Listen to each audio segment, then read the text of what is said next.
और paper leak मामले में रोज नए खुलासे हो रहे हैं। 16 लोग पकड़े गए हैं। इनमें से 14 ट्रेनी सब इंस्पेक्टर एसओजी ने गिरफ्तार किए हैं। उनसे पूछताछ की जा रही है। जरा आपको बताते हैं कि आखिर पेपर लीक माफियाओं की तरफ से कैसे इतना बड़ा सब कुछ कर दिया गया और ट्रेनी एसआई तक एसओजी कैसे यहां तक पहुंची है, दिखाते हैं आपको। राजस्थान में पेपर लीक की घटनाओं की जांच के लिए बनी एसआईटी ने ताबड़तोड़ कार्रवाइयां शुरू कर दी हैं।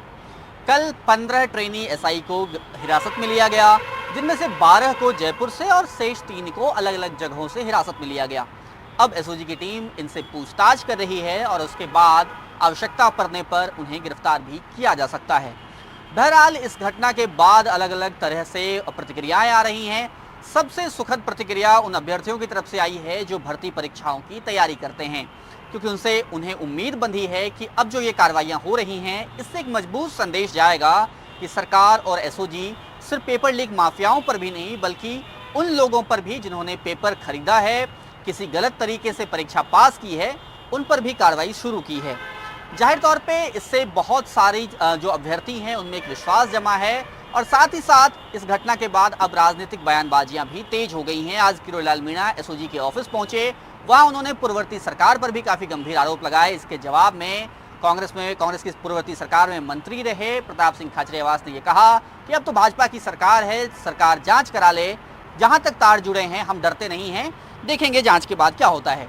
लेकिन मामला सिर्फ राजनीतिक प्रतिक्रियाओं और उसके साथ साथ युवाओं के भविष्य का भी जुड़ा हुआ है।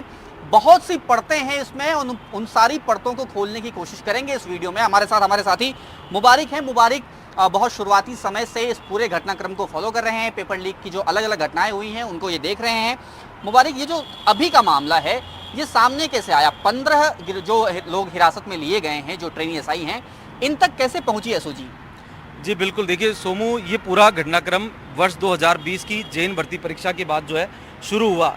6 अगस्त को जो है 2020 में जैन भर्ती परीक्षा का आयोजन किया गया और उसके 3 दिन बाद ही एसओजी में एक मामला दर्ज होता है कि जैन भर्ती परीक्षा का पर्चा आउट हुआ है। और बिल्कुल साफ तौर पर ये भी कह सकते हैं कि उस दौरान पर्चा इस कदर आउट हुआ कि लोगों के सोशल मीडिया ग्रुप्स पर, व्हाट्सएप पर, तमाम जगह वो जैन भर्ती परीक्षा का पर्चा आ चुका था। ऐसे में जब इस कदर जो पर्चा आउट हुआ, उसके बाद कहीं ना कहीं एसओजी ने एक्शन लिया और उस पेपर को जो है रद्द कर दिया गया और उसकी जांच जो है चलाई गई। हालांकि उस जांच के बाद ज़्यादा कुछ सामने नहीं आ पाया, लेकिन जैसे ही एसआईटी का गठन राजस्थान में होता है, वीके सिंह इसकी कमान संभालते हैं और जैन भर्ती परीक्षा से जुड़े जो तार थे उन तक वो पहुंचने का जब प्रयास करते हैं तो कई सारे नाम सामने आते हैं, कई सारी परतें जो है वो खुलती है।